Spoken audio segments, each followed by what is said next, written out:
Hi viewers, welcome to my channel. Today I will make you to learn some of the most important MCQ questions in the abstraction concept in object-oriented programming in Python. Now coming to the first question. So here what is the output of the following code snippet? So here one class is there, parent class. It is a abstract class. Why? Because within this class we have one abstract method is there. The abstract method name itself is show. Abstract method in the sense the method which does not have method body. Now one child class is there which is deriving from the parent class. That means child class has one responsibility. It has to provide the implementation details of that abstract method which is available in the parent class. If the child class is not in a position to provide the method body for the abstract class which is available in the parent, then automatically child class will also become a abstract class. But here fortunately within the child class we are providing the method body for the show method which is abstract in the parent class, so that here child is a concrete class. Now coming to the execution part, here we are creating the object of parent class. It is not at all possible. Why? Because within this entire code snippet parent class is a abstract class. Within that we have an abstract method, the method which does not have method body, which is existing in the parent class. And here in the Python we have an important rule is that for the abstract classes it is not possible to create the object of the class, but here we are trying to create the object of the class, so it is not at all correct. You will get the error like the parent class cannot be instantiated. Now out of all the four options, if you are going to check within the D option itself, we are having the error message abstract class cannot be instantiated. We should not create the object for the abstract class. D is the right option among all the four options available for this code snippet. Coming to the next question, what is the output of the following code snippet?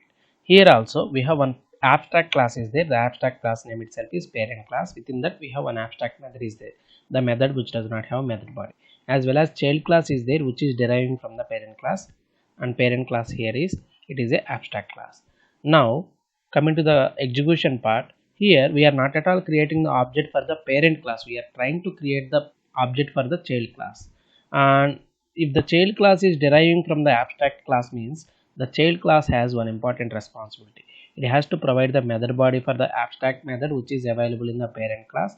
Unfortunately within the child class we are providing the method body for the abstract method which is available in the parent class, so that the child class will become concrete class. There is no problem, we can create the object. If it does not provide the method body for the abstract method which is available in the parent class, means child class also will become abstract class and it is not possible to create the object. But fortunately here it is providing the implementation details for the abstract method which is available in the parent, so that we can create the object of the child class. While at the time of creating the object of the child class, the default constructor of the child class will be coming into the picture, and within the default constructor of the child class we are invoking the parent class or superclass default constructor, so that the control flow will be entering into the superclass constructor. Within the superclass constructor, superclass related one instance variable is there, number. Within that the value that we are storing is 5. After completion of the execution of the superclass constructor, the control flow will be coming into the end of the superclass constructor calling, and in the next line of the child class constructor we are taking one private variable, and it is a object specific variable with respect to the child class. Within the var, the value that we are storing is 10.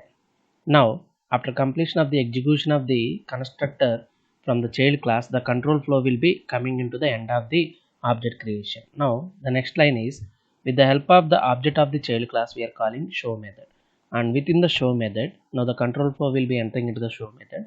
Within the show method we are trying to print the object specific variable number, but a number is not at all available in the child class. Child is deriving from the parent class, so that within the parent class we have object specific variable number is available. Within that 5 is available. Here the output that we are getting is 5.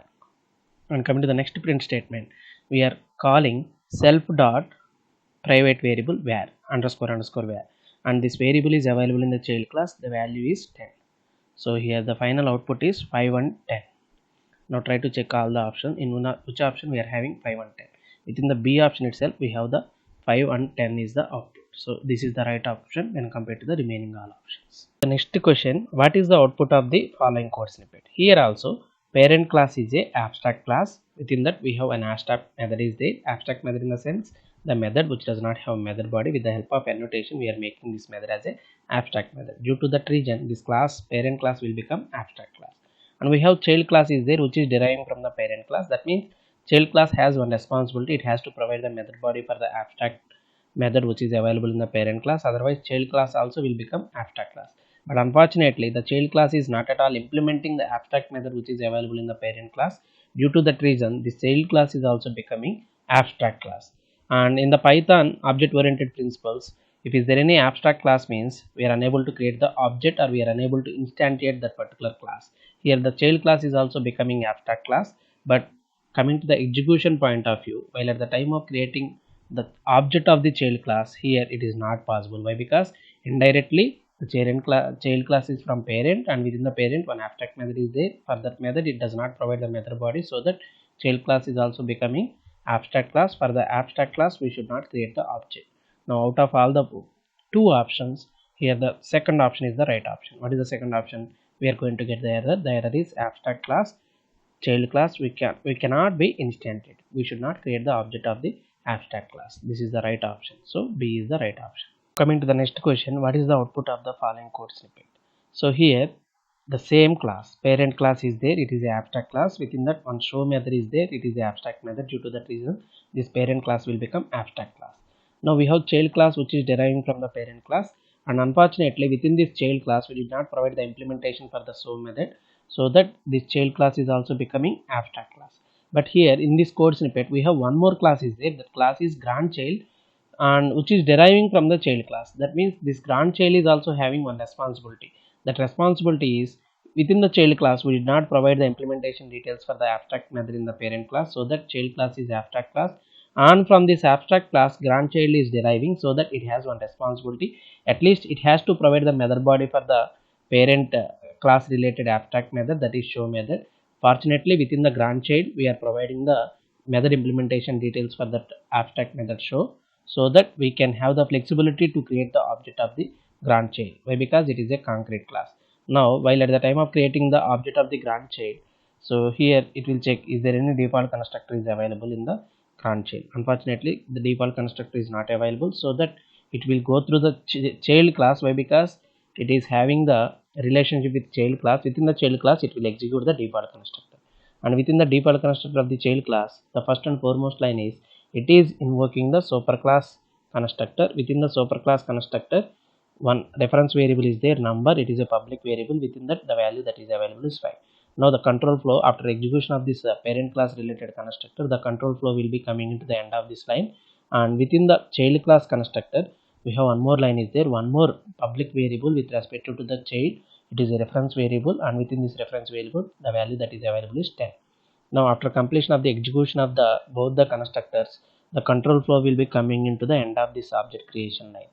Now the next statement that we are providing here is, with the help of the same object we are calling show method, so that the control flow will be entering into the show method of the grandchild, and within the show method it is trying to print one reference variable self.number. Unfortunately that number is not available in the grandchild. It will check within the child the number is available or not. In the child also it is not available, and child has the relationship with parent, so that it will go to the parent. Within the parent we have that number. Here finally we will get the output 5 in this particular statement. Why? Because the particular number reference variable is available in the grandparent. We will get it. We can derive that all the properties with the help of inheritance mechanism. As well as we are printing one more statement here. The statement is self.var. Unfortunately the var variable is not at all available in the grandchild, but it is deriving from the child. Within the child we have var reference variable is there. The value that is available in the var reference variable is 10, that we are printing here. We can derive the property of the parent class into the child class. There is no problem at all. Now you will get 5, 10. After that the last statement is this is possible. Totally 3 output statements we are going to get. 5, 10, this is possible. Now out of all the 4 options, if we are going to observe, within the first option itself we have 5, 10, this is possible. This is the right option when compared to the remaining all options. Then coming to the last question, what will be the output of the code given below? Here class A is there, it is a abstract class. Why? Because within this class A we have an abstract method is there, the method which does not have method body. The method name itself is method 1. Now we have one more class is there, B, which is deriving from A. That means it has one responsibility. It has to implement the method body for the abstract method which is available in the class A. But unfortunately we did not implement the method body of method 1 in the child class B. Due to that reason this B class also will become abstract class. Now Here, coming to the execution point of view, while at the time of creating the object of the B, it is not possible. Why? Because B is the child class for A, and unfortunately A is a abstract class, and within that one abstract method is there. That means B has to provide the method body for that method one in the B class, but unfortunately it does not provide the method body, so that B class also become abstract class. Here for the B class we should not create object, we cannot instantiate the B class. The final output is, out of all the 4 options, error, class B cannot be instantiated. We should not create the object for class B. Why? Because it is a abstract class. Thank you. With this, I hope you got the complete idea regarding abstraction in the Python. If you like my videos, all of you please subscribe to my channel. Please inform to your friends, ask them to subscribe to my channel. Thank you, one and all.